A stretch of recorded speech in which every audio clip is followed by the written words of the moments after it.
Bienvenidos de nueva cuenta, les agradecemos como siempre y de antemano su presencia en Babelonia Mal de Lenguas, aquí en la señal que va más. Y bueno, como todos los jueves, abrimos diálogo con voces que tienen tantas cosas que decirnos en el mundo de la cultura, en el mundo de la academia, en el mundo de las artes. Y bueno, antes de presentar a nuestra invitada, doy la bienvenida a Víctor González. ¿Qué tal, Agustín? Buenas noches. Todos los jueves nos Bienvenida. acompañas. Víctor, bueno, pues vamos a presentar a Marcela López Arellano, nuestra invitada. Marcela, muchísimas gracias por aceptar la invitación. Gracias a ustedes por invitar. Y bueno, quiero decirle que Marcela es licenciada en educación, entiendo. Tiene una maestría en el TEC de Monterrey en... Estudios humanísticos, con el área de historia. Y luego un doctorado en la Autónoma de Aguascalientes en Humanidades y Ciencias Sociales, también con la especialidad en historia. Sí. Y bueno, entre otras muchas cosas, una voz muy destacada y quizás la persona que en la actualidad ha trabajado más en esta emblemática pero desconocida figura, y en eso vamos a reparar al rato, de Anita Brenner. Muchos años ya sobre la figura de esta escritora oriunda de Aguascalientes, tan peculiar y que dio proyección a este México que nació después de la Revolución. ¿Por qué la historia, para empezar? No sé, yo creo que desde que era niña me gustaba leer las historias de otras personas. Y me metía a las bibliotecas de mi abuela y de mi papá y andaba buscando lo que tuviera que ver con historia. Y muy bien dijiste que soy licenciada en educación, mi especialidad es investigación en educación. Pero cuando estaba yo en la carrera, se abrió un espacio de servicio social en el Archivo Histórico del Estado. Y bueno, fui a presentar allí mi servicio social y luego me contrataron y me quedé allí. Trabajé como 3 años en el Archivo Histórico. Y me pusieron en el Fondo de Educación. Y en el Fondo de Educación me tocó la parte de la Guerra Cristera de los años 20.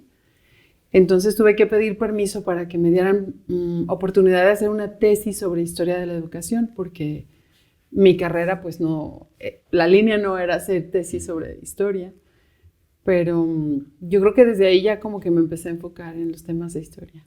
Y luego te fuiste al TEC a hacer tu maestría y bueno, pues ya estás adscrita, estás adscrita inclusive al Sistema Nacional de Investigadores, ya con nivel 1, lo que habla ya de una trayectoria muy grande. Víctor, aquí hemos reparado mucho en una cosa que nos encontramos en la obra de Ana Brenner, cuando prefigura al lector, porque ella habla de un medio casi desconocido, que era este México que resurge, sus valores antiguos y olvidados después de la época del Porfiriato, y se encuentra con que ¿a quién le va a hablar? Porque estamos hablando de una judía básicamente de origen letón, con nexos con la Unión Americana, aunque nacida aquí, y ahí la pregunta básica es ¿por qué escribir y para quién? En este sentido, la historiadora que eres, ¿para qué escribir de historia y para quiénes? Tienes razón, es una pregunta muy profunda, porque creo que cuando entré al doctorado, y fue la doctora Yolanda Padilla la que me puso a Anita Brenner en las manos, ella ya había hecho un estudio sobre Anita Brenner. En realidad mi perspectiva no era quién me iba a leer, o si acaso se supone que me iban a leer, ¿no?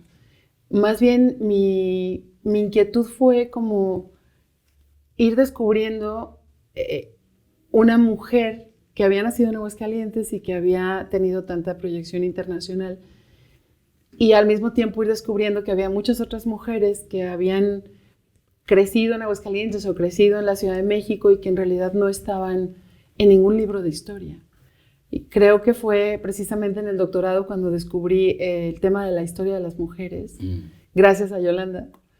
Y fue como que, no sé, como que me convertí. Y entonces muchas de las cosas sobre hombres ya me dejaron de interesar, en cuanto a que hacer historias sobre las mujeres me pareció que era como ir rescatando vidas e ir ampliando la mirada sobre la historia nacional, ya no solo sobre los grandes políticos o los grandes generales o los grandes economistas, sino también las esposas, las hijas, las hermanas y las intelectuales y también las científicas quienes estuvieran en el camino, ¿no? Yo creo que descubrir a Anita me permitió. Marcela, y la discusión que hay entre la historia de las mujeres y la historia de género, te has adentrado también, ¿por qué no nos comentas algo también al respecto? Porque hay un momento también de una reflexión más a fondo, de decir, no es exactamente historia de mujeres, sino una historia de género que tiene también otras implicaciones. ¿O por qué insistir en todo caso, si te parece, en una u otra perspectiva? Claro, es súper interesante porque cuando yo entré al doctorado en 2010, la discusión era que la historia era historia de género. Y mi tutora, que era Yolanda Padilla, y la doctora Carmen Ramos Escandón y María Teresa Fernández, estaban también muy en esta discusión de que, pues entonces, la historia de mujeres tiene que entrar todo en historia de género porque no hay otra. Afortunadamente ha habido teóricas como Anna Lau Heiben, que es mi amiga, que ella ha hecho una separación que a mí me parece interesantísima, que dice la disciplina es la historia de las mujeres. Y utilizamos la categoría de género como análisis, como categoría de análisis. Entonces, ha habido congresos internacionales que se llamaban Historia de Género e Historia de las Mujeres y que ahora han decidido por un solo título. O los ponen a los dos. Historia de las Mujeres e Investigaciones sobre Género. De manera que ha ido como separándose, que más bien la historia de las mujeres la analizas desde la perspectiva de género, desde la categoría de género, pero no es historia de género tan solo la historia de las mujeres, sino mucho más amplia, ¿no? Estamos ante un hecho singular porque ya está normalizado ver académicas con mucho prestigio, escritoras, inclusive en lo que decía Michelle Perrot, de que quedaba todavía como el último gueto no conquistado, que era el de la política, una vez que se fue conquistando, bueno, pues el voto, el acceso a la vida laboral, y luego cuando precisamente se hace un recuento de la participación con el enfoque de género de las mujeres, porque ha habido muchas reinas muy importantes, caudillas militares inclusive, claro. Escritoras, pero finalmente lo sentimos tan normalizado que no podemos reconocer estas épocas muy recientes donde estaba a la historia y a toda la narrativa social vedado el acceso de las mujeres. Podemos ver muy recientemente, por ejemplo, revisiones del impresionismo desde el punto de vista de las pintoras, que quedaron siempre relegados en la historiografía oficial sobre el movimiento. Y entonces de ahí viene todo este interés, sobre todo que las figuras históricas de referencia están ahí, pero yo lo que siento es que han sido ignoradas. Sí, yo veía, por ejemplo, en la historia del arte, que uno de los libros prácticamente de texto que se siguen utilizando, como el de Gombrich, la historia del arte, que sin duda en su momento pues fue como el canon que se establecía a mediados del siglo pasado, no menciona un solo caso de mujeres. A la esposa de Luni, pero siempre como apéndice. Como apéndice de él. O en todo las caso, amantes, las musas, las esposas. Sí. Pero sí es sintomático, ¿no? En algún momento yo creo que con el primer acceso de las mujeres a la vida laboral y coincidiendo con el simbolismo, la mujer como amenazante, ¿no? Entonces se hacían referencias más bien míticas, y entonces la vampiresa y las tigresas y esas cosas, pero... o las brujas, ¿no? Brujas. Que ahora se han estudiado tanto ya. Sí, ya. Entonces, lo que pasa que como está normalizado, porque ahora va uno a una oficina pública, a un congreso, pero también reconocer que en esta sociedad siguen habiendo grandes bolsas donde no hay acceso. La vida pública de alguna manera se ha optado inclusive por la discriminación positiva que se llama ahora, que se la cuota. Sí, la cuota famosa que ahora traen una discusión a propósito del Instituto Nacional Electoral. Pero bueno, eso es otro asunto. Pero los congresos, las cámaras, los cabildos, los cuerpos de gobierno, donde hay más o menos paridad. Pero, ¿tú cómo ves esta transformación que comenta Agustín?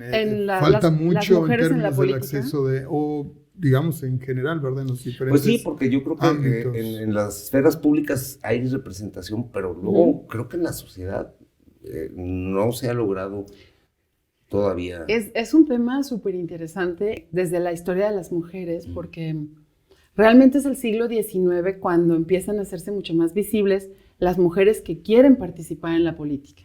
Porque no es lo mismo la hija del rey, que por herencia ahora va a ser la reina, ¿no? La princesa ahora es reina, o las mujeres como en la India, ¿no? Y en Israel, que eran pues herederas de una tradición de su padre, y entonces quedan ellas como presidentas. Sino son ahora mujeres las que deciden que quieren votar y que quieren que les permitan a ellas votar para elegir a sus gobernantes. Entonces hablamos, perdón que te interrumpa, para ubicarnos en los primeros grandes movimientos sufragistas. Finales del siglo XIX, aunque las pensadoras de política vienen de mucho más atrás, como Christine de Pisan, del siglo XIV, creo que es, bueno, de 1400. Pero hay mujeres que escribieron sobre mujeres y política, pero es hasta siglo XIX realmente cuando salen a las calles, piden el voto, y ese movimiento se empieza como a repetir en América, se empieza a repetir en México, y van poco a poco logrando que voten por ellas. Y entonces hemos visto países en donde hay presidentas, sobre todo ahora. En América Latina ha habido ya presidentas de la República por elección popular, pero como que la gran reflexión es que siguen siendo criticadas por ser mujeres y no por ser efectivas o no en sus puestos. Veía yo un video sobre Angela Merkel, que estuvo 16 años, ¿no? como gobernante de Alemania. Y la crítica era si se ponía las faldas muy alta o muy baja, si no se peinaba, si iba con escote a los eventos sociales de las embajadas, y etc. Y lo vemos que se replica acá, ¿no? Acá la pregunta de la sociedad es si la gobernadora o si la presidenta del partido o si la diputada se peinó o no se peinó. Y entonces ahí hay una lucha de las mujeres que están en política que es el doble que la de los hombres. Ellas tienen que demostrar que pueden. Tenemos que ir a un corte, vamos a dejar este asunto aquí. Nos quedan un montón de cosas que hablar. El asunto era abrir diálogo y bueno, finalmente creo que luego la hora se nos va a hacer también escasa en cuanto a tiempo para hablar todo lo que tenemos que tratar. Pero vamos a un corte y regresamos aquí en Babelonia, en la señal que va más. El hecho de irse a Estados Unidos va a coincidir también con un gran cambio, sobre todo en términos de la importancia de la antropología. Pero platícanos un poco de eso, porque esa formación va a ser muy importante para, de hecho, sí, hacer un gran cambio en los estudios culturales.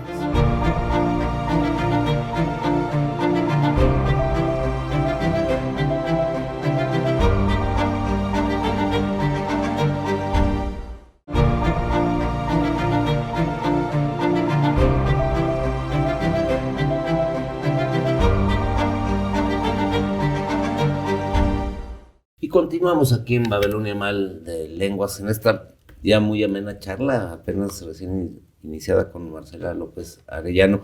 Pero yo quería un poquito, ya que me planteamos esta situación, que es una evidencia, no se puede negar, ir de los movimientos sufragistas a la participación ya directa de las mujeres en la política, y en el caso muy específico de Anita Brenner, para dar voz a todo un país. Creo que es singularísimo el papel que cumple, con una doble dificultad, el de ser mujer hace 120 años y el de ser judía.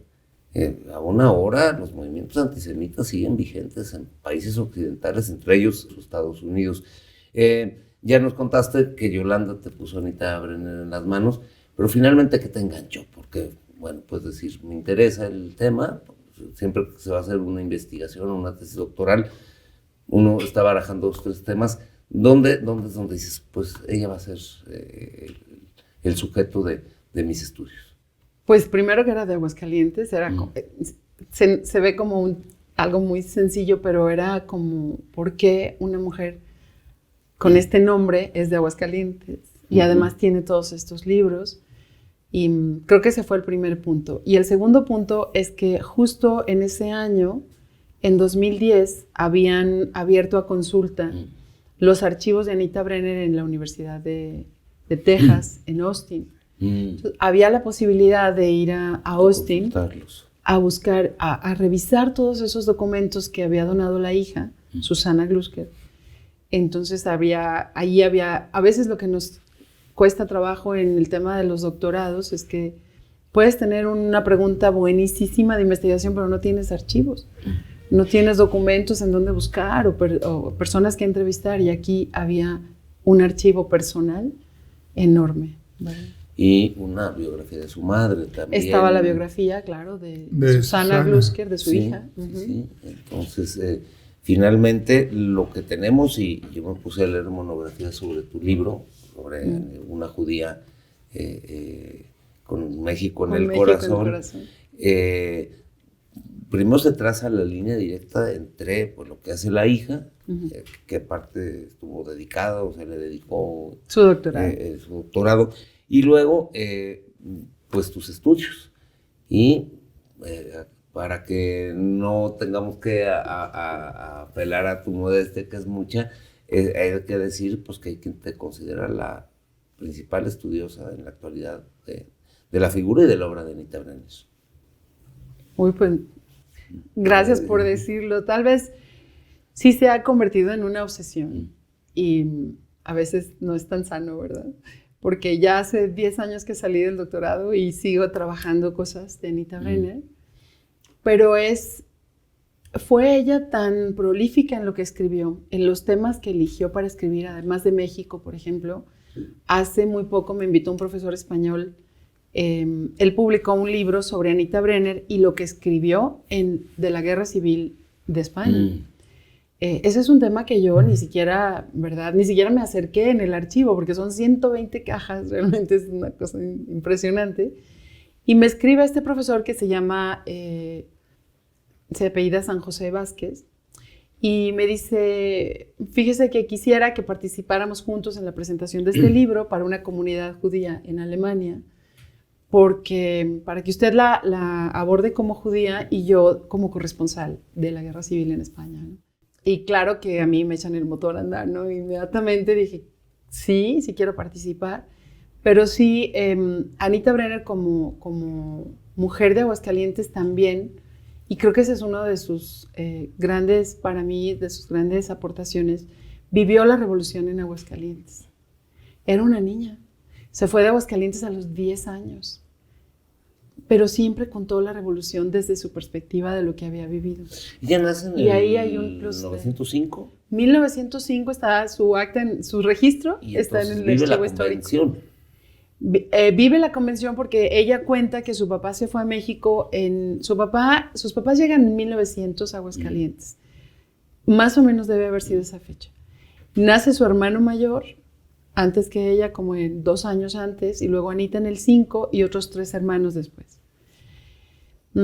Y su papá y su mamá llegan, por lo que ella cuenta, llegan sin dinero a Aguascalientes porque vienen del Paso, Texas, es el ferrocarril el que los trae a Aguascalientes, seguramente por la Fundación Guggenheim, pero no trabajan allí, trabajan en los baños de Ojo Caliente.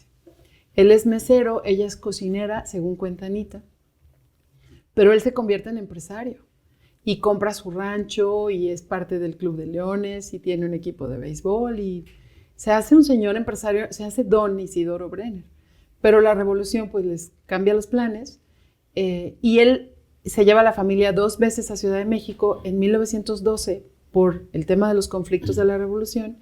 En 1914, en abril, cuando la invasión de los norteamericanos a Veracruz, hay un sentimiento anti-yanqui sí, muy fuerte en el país, entonces se los lleva a México.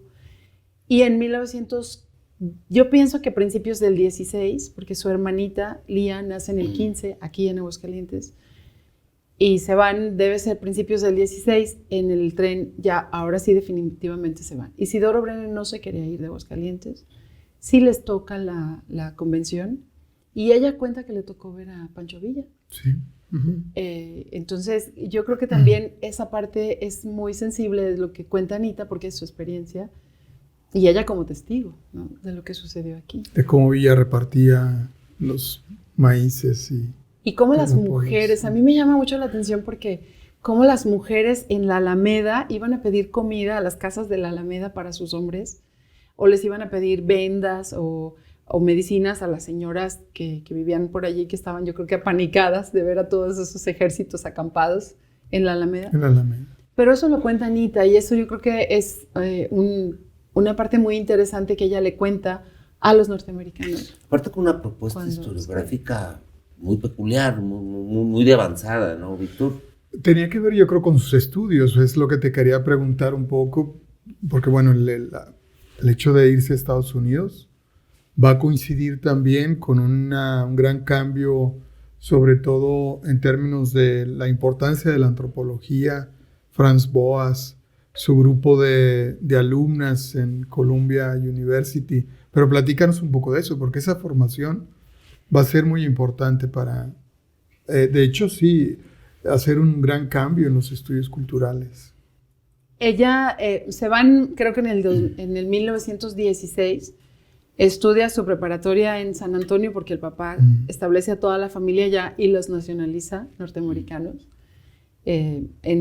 allá. Y luego me encontré documentos donde traen un problema de las propiedades del papá en San Antonio y los hermanos le piden a Anita que mande sus papeles de nacionalidad norteamericana. Entonces, ella nunca pidió la nacionalidad mexicana. Y bueno, yo creo que también tuvo que ver por eso. Pero regresa a México en el 23, vive en México 4 años, interrumpidos porque se va un poco tiempo a Nueva York y regresa. Aquí conoce a todos los del Renacimiento mexicano, que le llama a ella, ¿no? A Jean Charlotte, a Diego Rivera, a Clemente Orozco, a Alfaro Siqueiros, lo conoce en Guadalajara. Pero en el 1927 decide irse a estudiar antropología a Columbia. Ella tenía varios amigos antropólogos aquí en México, de los norteamericanos que estaban aquí después de la Revolución, y como que la ponen en contacto con Franz Boas y ingresa. Ella solamente había estudiado un semestre en la Universidad de Texas, luego 1 año en la Universidad de México, pero la admiten al doctorado, porque ya llevaba un libro. Bueno, llevaba sus manuscritos que se convirtieron en ídolos tras los altares. Entonces ella estudia todo ese tiempo con Franz Boas y dijo, en alguno de sus escritos dijo que nunca ejerció como antropóloga, que colgó que por ahí escondió su título, le contaba a don Alejandro Topete. Pero realmente la mirada de antropología pues no la deja. Esta de los indígenas, de las culturas mexicanas, de los mexicanos como productores de arte más que de escritura. También participó ella como ayudante de Groening, el que hizo México y su herencia, ¿no? Aquí en México, ella tenía como el tema de su papá. Su papá tenía una empresa en San Antonio, Texas. Y el papá quería controlar, bueno, según lo cuenta ella en el diario, quería controlarla, ¿no? Que no fuera antropóloga, que no fuera escritora, que hiciera algo más útil, más productivo a la sociedad. Y entonces ella en México empieza a trabajar por su cuenta para tener un poco más economía, ¿verdad? Y trabaja para un médico periodista norteamericano y político, que era Ernest Groening. No era médico, era político y periodista, que estaba en México y que conocía a Plutarco Elías Calles y Álvaro Obregón. Sí, los había entrevistado. Y él tenía un proyecto de libro sobre México y la contrata y trabaja ella con él 2 años. Y eso también le empapó mucho de México, porque él le pedía, hay que ir a tal archivo, y ella iba así y se metía a los archivos, y hay que ir a Guadalajara y me traes el reporte, hay que ir a Michoacán y me traes el reporte, y eso también le empapó mucho de México de los años 20. Desafortunadamente yo quiero aquí, evidentemente, todo el público especializado, hablando de públicos, sabe perfectamente quién es, sabe cuál fue su producción. Tenemos, evidentemente, bueno, pues ya los estudios previos y tus estudios. Yo me remito, porque Víctor, te tocó a ti la última edición de este libro, hace un par de décadas, un poquito menos, que es una reedición del que se hace por el cuarto centenario, pero finalmente siendo un referente popular en Aguascalientes y en ciertos círculos, es una gran desconocida, Ana Brenda. Pues claro, ¿no? La parte de quizá por lo que se publicó antes, El viento que barrió a México, sí, que se publica efectivamente por primera vez en español, es decir, primero es en inglés, ¿no? Sí, tú ya sí, nos contarás, porque es un público más bien para Estados Unidos y la traducción. Lo dejamos aquí en el momento en que va a dar luz el libro más conocido, aunque no precisamente el más leído de ella, porque tenemos que ir a hacer un segundo corte. Le pedimos que nos siga acompañando, estamos aquí en breves minutos en la señal que va más, en esto que es Babilonia Mal de Lenguas. Yo quiero referir una cosa porque leí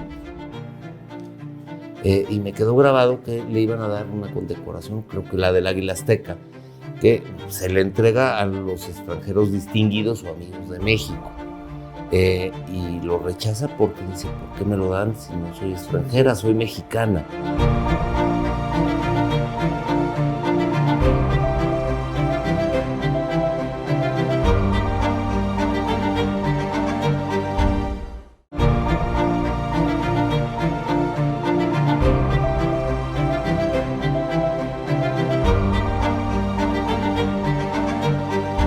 Muchas gracias por continuar con nosotros. Esto es Babilonia Mal de Lenguas. Y bueno, demos de inmediato paso a esta conversación tan amena, porque lo dejamos justamente en los momentos previos a que esta obra, que es la más conocida y, insisto, no necesariamente la más leída, desafortunadamente, ve la luz. ¿En qué año se edita por primera vez El viento que barrió a México? En 1942. 42. En Estados Unidos. Ella estuvo escribiendo para una revista que se llamaba Harper's. Escribió 3 como capítulos amplios sobre la revolución en México. Y en algún momento le propusieron que los uniera, esos artículos o capítulos, en un libro. Y es cuando ella se pone de acuerdo con George Layton, el fotógrafo, y hay unas fotografías maravillosas donde están los dos eligiendo las fotografías, y ella va contando la revolución desde visualmente Pancho Villa en Aguascalientes y Pancho Villa, y ahí habla de un avión que sobrevolaba aquí Aguascalientes, justamente durante la revolución, y ella publica ese libro, y hay algunos en México que criticaron el libro. Y entonces ella... Porque era una visión crítica, ¿no? Es una visión que no es, digamos, en una época en donde había muchos elogios a la revolución, salvo quizá en esa misma época el gran ensayo de Cosío Villegas, La crisis en México, que es en los años 40. Es en los años 40. Pero nadie se había atrevido a hacer una crítica como Anita, en el sentido... pues más comprensiva, ¿no? Ya la revolución había petrificado a sus héroes. Estaban... Y también es muy evidente ese perpetuo desencuentro con los Estados Unidos. Lo menciona mucho en el texto, justo en la víspera que con Ávila Camacho, y bueno, aquí están inclusive las fotos del Palacio Nacional, reúne a los expresidentes, y México entra justamente, me parece que en ese año, a la Segunda Guerra Mundial. Entonces, en un momento clave, pero aparte la propuesta historiográfica novedosa. Sí, pero ibas a comentar ahí de la crítica, cómo fue recibido el libro. Ella va contando desde su perspectiva. Por un lado lo había vivido, y por otro lado había leído muchos autores sobre la revolución, pero ella no pone ninguna cita a pie de página, no dice quién lo dice, sencillamente ella va dando sus opiniones sobre la personalidad de un presidente o de otro. Y hay una carta que ella le escribe a don Alejandro Topete en el 48, en donde le dice, y resulta que me criticaron los de Zapato en México, que porque yo no soy historiadora y yo no tendría por qué estar hablando de lo que sucede en México. Es decir, a ella le dolió que criticaran su libro acá en México, aunque solamente salió en inglés y pues no tuvo acceso al gran público mexicano, sino tan solo algunos especialistas. Y sin embargo, a mí me llamó la atención cuando estuve buscando las ediciones del libro en las bibliotecas de Estados Unidos. En casi todas las bibliotecas de Estados Unidos está el libro de Anita Brennan. Y ella cuenta que su libro se convirtió en libro de texto sobre la Revolución Mexicana para las preparatorias norteamericanas. Sí, es que es una gran introducción también a la... Es ella, pues, la que enseñó a los jóvenes norteamericanos de qué se trataba. No ha sucedido en México. Finalmente podemos ir a facultades de historia, lejos del foco del centro bajío, y bueno, puede haber referencias a ella, pero habrá algunas donde... Sí, no se lee suficientemente, en eso tiene razón. No se conoce, más bien y no tiene se conoce. El de ídolos tras los altares, desde luego, que es una magnífica visión de este México profundo. Y por supuesto, de este ensayo que me parece, además con la compañía, ¿no? Como lo han comentado de las imágenes, que era también muy... 100 páginas muy justas, novedoso. Y digo, muy sustanciosas. Las fotografías son 100 y tantas. Yo, inclusive, a propósito me puse y narran toda una historia, sí. Evidentemente. Luego... Pero, bueno, déjame añadir que durante la década de los años 30, finales de los 20 y la década de los años 30, ella se convirtió en articulista de varios periódicos norteamericanos. Del New York Times, del Brooklyn Eagle, del The Nation, del Menorah Journal. O sea, eran periódicos muy importantes, la mayoría eran de intelectuales. El Menorah Journal era un periódico de judíos, sí. Y de judíos de izquierda. Ella siempre fue muy política sin inscribirse en ningún partido, ¿verdad? Tenía su posición muy clara. Pero durante todos esos años estuvo publicando sobre México. Había otros temas como la Guerra Civil Española o como algunas cosas sobre el mismo Nueva York y el arte. Pero la mayoría era México. Si tenía que hablar sobre la revolución, hacía reseñas de libros que salían sobre México, hacía revisión, por ejemplo, de algunos artistas y mucho de política. Eso es lo que la va nutriendo, porque es corresponsal, por ejemplo, fue corresponsal del New York Times y también de una revista que se llamaba Fortune. En 1938 ella vino a México y, por cierto, no encontré su registro de ingreso en el Archivo General de la Nación. No sé cómo entró a México, tal vez por barco y no le pidieron papel, justo cuando la expropiación petrolera. Y ella entrevista a los norteamericanos en Tampico, precisamente por ese interés en la política de México, en lo que pasaba con los presidentes. Y su libro sobre la revolución ya está con todas sus lecturas y las discusiones que tenía con la gente de Estados Unidos. Pues es un libro mucho más rico que lo que escribió en los años 20. ¿No? Ella regresa a radicar a México y finalmente viene de Ciudad de México. Me acuerdo, yo tendría 10 años cuando se murió Anita Brennan. Ella regresó en 1944. Era la Segunda Guerra Mundial. Su marido era médico judío en Nueva York y lo llaman como médico militar. Entonces ella decide regresar a México por todo el tema de Nueva York. Su hija contaba en algún escrito que Nueva York tuvo muchísima escasez de alimentos y además había alarmas contraaéreas para tener a la gente alerta por si hubiera un ataque. Entonces se vivía con mucha angustia la ciudad de Nueva York durante la Segunda Guerra Mundial. Ella se regresa manejando su coche con sus 2 niños que ya habían nacido en Nueva York, Susana y Peter, y una amiga. Eso me contó su hijo, Peter Glusker, que se regresa manejando hasta San Antonio, Texas. Allí pide permiso en el consulado para ingresar a México como periodista que va a escribir sobre México. y es de lo que no hay registro de la entrada. No, ese sí. El que no hay registro es cuando va a Tampico. O sea, a lo mejor entró de incógnita porque aparte el clima antinorteamericano estaba exacerbado en esos entonces. Claro. Y bueno, pues finalmente también la posición de Estados Unidos era bastante agresiva respecto al gobierno de Cárdenas. Uh-huh. Y bueno, permanece desde esa entrada.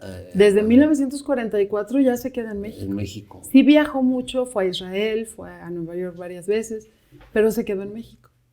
Y lo que ella hace en México, que a mí ahora es lo que estoy investigando, es que en los años 50, justo cuando cumple 50 años, en 1955, inicia un proyecto que se llama, es una revista también en inglés, para los norteamericanos en especial, que se llama México este mes, Mexico This Month.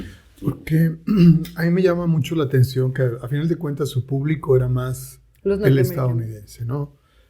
También hace una guía de viajes. En 1932 México. Publica Your Mexican Holiday, que es un libro que se reeditó mucho por lo que alcancé a ver. Como yo 7 veces. Conseguí algunas reediciones. O sea, pero en realidad era presentar a México, quizá no de manera tan prejuiciada como generalmente se hacía en otros medios, y pues hacer más comprensible al vecino, ¿no? Del sur. Entonces yo creo que jugó una función muy importante, como Anita. Puente, ¿no? Sí. Pero puente. Yo quiero referir una cosa porque leí y me quedó grabado que le iban a dar una condecoración, creo que la del Águila Azteca, que se le entrega a los extranjeros distinguidos o amigos de México. Y lo rechaza porque dice, ¿por qué me lo dan si no soy extranjera, soy mexicana? Entonces finalmente ella también tuvo mucha conciencia de sus raíces, de su primera infancia, aquí en Aguascalientes. Sí. Me llama mucho la atención y insistir en su situación de judía. Los prejuicios antisemitas siguen vigentes. Eso también es muy interesante en su archivo, porque yo me encontré primero todos sus artículos en los años 20 sobre los judíos que llegaron a México. Ella escribe para los periódicos judíos en Estados Unidos. Pero luego en los años 30, cuando empiezan las persecuciones en Europa y empieza el nazismo, ella insiste en que en México es un buen lugar para que vengan los judíos. Y en México hay varias manifestaciones antisemitas. Por ejemplo, hubo varios desfiles donde el gobierno de México decía que había que hacer una fuerza para la industria, y salían algunos empresarios judíos que habían llegado en los años 20 y ahora ya tenían la fábrica de lápices o de pinturas. Y había muchísima crítica. Ella hizo varios artículos que mandó a Estados Unidos diciendo que esos golpes y esos jitomatazos que les habían dado a los carros alegóricos de los empresarios judíos, que eran casos aislados, que en realidad en México sí podían vivir mejor que en Europa. Es decir, trataba siempre de presentar, de matizar. Sí, porque tuvimos nazis aquí en San Luis Potosí, estaban los camisas doradas, pero finalmente fueron aplastados y finalmente yo Son creo los que, años 30 y 40. Sí, en los años 30 y 40, y yo creo que ese antisemitismo fue residual en algún momento. Luego las propagandas, bueno, pues aquí la zona del Bajío, la Falange Española, qué penetración tuvo también. Sí. Pero finalmente no fueron movimientos. Oficialmente no se dio ese nazismo, pues. No hubo persecución, pudo haber alguna manifestación de desprecio. Bueno, basta ir aquí a comunidades muy cercanas para ver que hay gente muy antisemita y que posiblemente sean de origen sefardí, que es lo más paradójico. Bueno, y entraríamos al asunto de los judíos que se odian a sí mismos, pero bueno, quizá una parte importante de rescatar esa biografía judaica, ¿no? Esa condición de judía de izquierdas. Porque, bueno, la gran tradición de estos judíos no religiosos, porque luego estamos pensando en rizos y en kipás y cosas de esas, pero hay una gran tradición de judíos liberales, sobre todo en el área de Nueva York. Judíos laicos de izquierda que... De hecho, decía Jolis Padilla que Susana Glusker, que fue su amiga, ella le decía, nosotros somos judíos de Nueva York. O sea, nosotros es con lo que nos identificamos, ¿no? porque cuando Anita Brenner estuvo en Texas, en la Universidad de Texas, que estuvo como un semestre o dos, vivió el antisemitismo, eran los años 20, 21, y llega a vivir a Austin porque sus papás estaban en San Antonio, y en las casas de asistencia decía, no se admiten judías. Sí, una y zona en los lugares no se donde admiten todavía judías. Persisten actitudes racistas hoy en Muy día, fuertes, entonces en claro. esos años. Bueno, vamos a hacer la última de las pausas y bueno, pues lamentablemente tenemos que rematar esta plática que está resultando, aparte de muy amena, superlativamente interesante. Ya volvemos, quédese con nosotros. Fíjate que eso es algo que yo creo que es el gran valor de Anita Brenner, es que siempre presentó a México desde una mirada positiva y desde una mirada de la cultura, del arte, de la tradición.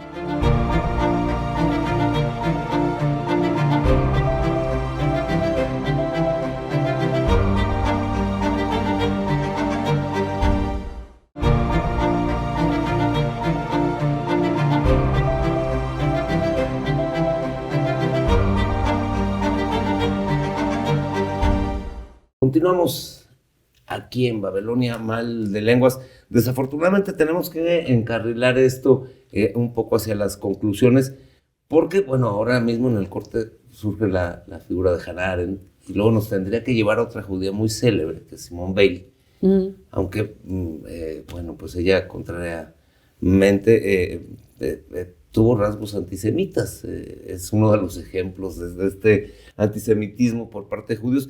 Y bueno, nos iríamos por médanos que nos llevarían más horas. Lo importante aquí, y lo reitero, es abrir la conversación. Entonces, antes de entrar en conclusiones, pedirte que nos acompañes pronto, porque se quedan ahora sí que aquí en el aire muchos y muchos temas. Finalmente, ella termina en México, recomienda México. Es una voz que es reconocida por tender puentes, y sobre todo para presentar otro México libre de prejuicios, muy al uso todavía desafortunadamente en los Estados Unidos en particular. Fíjate que eso es algo que yo creo que es el gran valor de Anita Brenner, es que siempre presentó a México desde una mirada positiva y desde una mirada de la cultura, del arte, de la tradición. Y en los años 50 con su revista, que empieza en el 55 y acaba en el 72. Y ahora justo me encontré documentos en Austin que dice que realmente la invitan del gobierno de Ruiz Cortines a hacer algo para unir a Estados Unidos otra vez, a México, para que vuelvan a tener lazos. Pero es la época en la que se vienen muchos norteamericanos a vivir a México, que se jubilan y se vienen y compran en Chapala, en Acapulco, en Guanajuato. Que es como un ciclo que se repite ahora, ¿no? Pareciera, ¿verdad? A pesar de... en aquel momento ella lo que empieza a hacer en su revista es que empieza a contarles lo que pasa en México, pero en cada pueblito.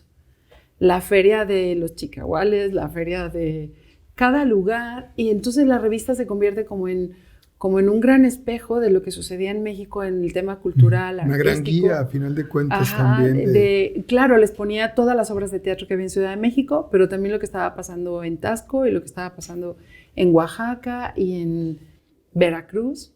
Es realmente una revista, pero es siempre esa mirada de Anita. Y yo creo que subyace, a propósito de la mirada y a propósito ya de sus libros tempranos, la idea de que la vitalidad es interior. Y entonces creo que hay una mirada amorosa que dice, este es un pueblo vital. Que qué bonito lo que dice, sí. Sí. Yo creo que subyace esa gran idea, que es la que atrae. Sí. Porque, bueno, finalmente los prejuicios se basan siempre en lo superficial.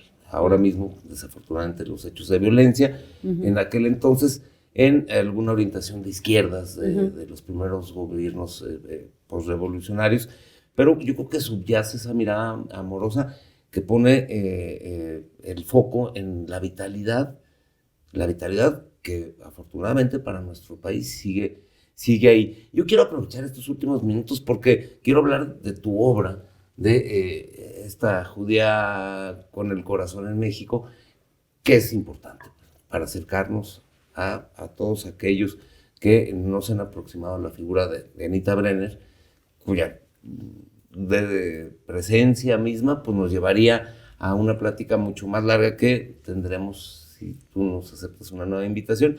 Pero sí quiero no dejar pasar este programa para hablar de tu libro, porque, bueno, finalmente, El viento que barrió México, hay una edición del gobierno estatal. ¿De qué año es?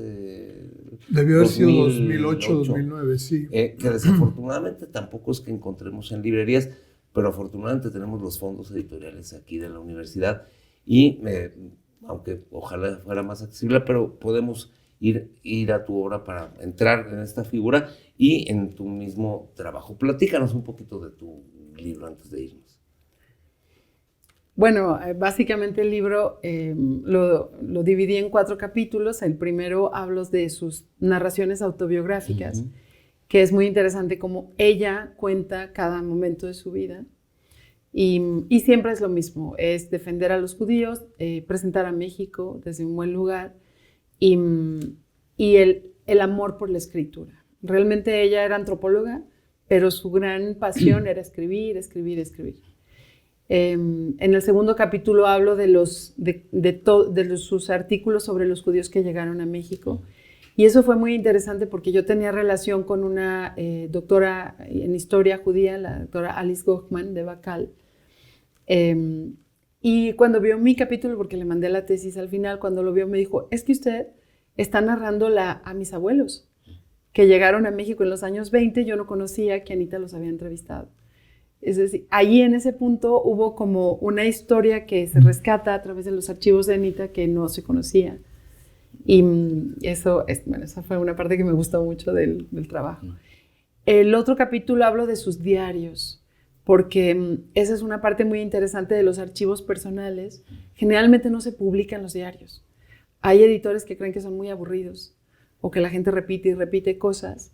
Pero Anita en sus diarios va contando cuando va con Diego Rivera, cuando va con Jean Charlot, claro, sí. Cuando es trabajadora de Ernest Gruening y cuenta mucho más de la Ciudad de México. Hay una edición ahora en inglés. Sí, la hija lo editó sacó, en 2010. ¿Verdad? Que ojalá y se publicara en español. Porque obviamente gran parte de sus referencias son sobre México. Siempre es en inglés, eso, la escritura de Anita, pero es muy simpático porque en su diario...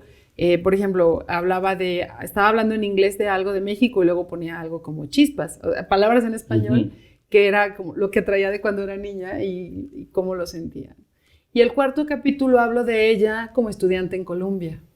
A mí me pareció interesante verla como mujer, estudiante de una universidad norteamericana, que es la Universidad de Columbia, dado que las universidades realmente le abrieron el ingreso a las mujeres como hasta empezando el siglo XX, y la Universidad de Columbia no abría espacio a las mujeres ni en licenciatura, las mandaba a Barnard College, que era el otro, y Harvard hasta los años 60. Es decir, es interesante que ella decide entrar a la universidad, decide ser colaboradora en periódicos. Pero además con un gran grupo de intelectuales. Su maestra fue Ruth Benedict, que fue alumna una antropóloga muy famosísima, importante. Como Margaret Mead. Margaret Mead fue como su compañera, pero solo la conoció poco, porque luego ya las se fue a grandes Nueva Guinea. antropólogas norteamericanas, impresionante. Era su generación.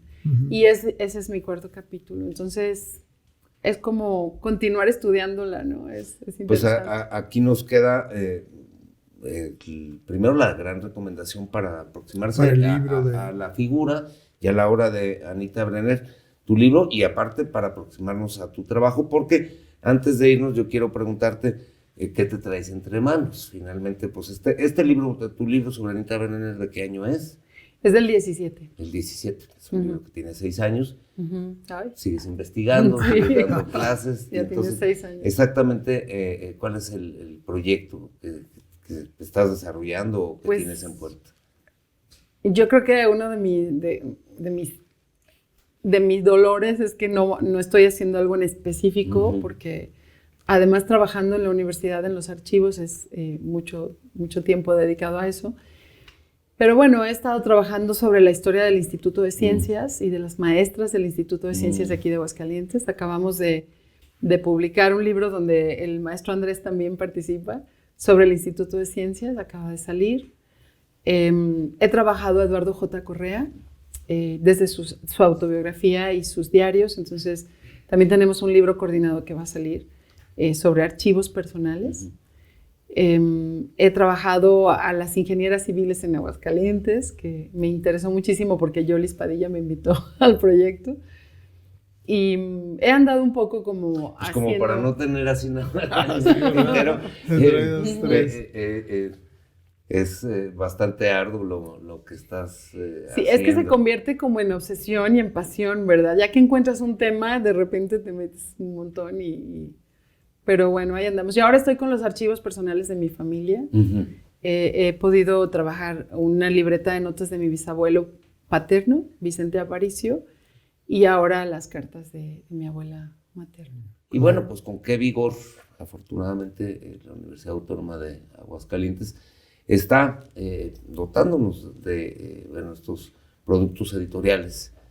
Aunque, bueno, siempre hay que decir que ojalá y es una generalidad de las editoriales mexicanas que pertenecen a las universidades, es, bueno, pues las limitantes que tienen en la difusión. Sí. Yo acabo de leer también pues, los últimos 2 libros de Víctor, el de Casta se me hizo, la propuesta metodológica me pareció súper interesante, pero finalmente creo que tienden a permanecer en circuitos muy cerrados. Más cerrados, lamentablemente. Y entonces pues creo que ahí hay una deuda no necesariamente de la universidad, sino, bueno, pues de todo el conjunto del aparato académico y de difusión. Tu libro todavía se puede conseguir en la editorial universitaria, ¿no? No sé, yo creo. No sabes si se puede descargar. Pero se puede descargar, está en editorial.ua.mx. Para quienes estén allá interesados. Está el libro de Anita Brenner, una escritora judía con México en el corazón. Con México en el corazón. Así como dijiste, una mirada amorosa a México. A México. Pues sí, y sobre todo al amor a esta vitalidad. Yo hace muy poco tiempo estaba en Ciudad de México por la zona de Lagunilla con unos españoles y entonces estaban aterrados de tanta gente. Y luego con las historias de la violencia, que son las que suelen llegar a la prensa internacional. Y les decía, ven qué pueblo tan vital.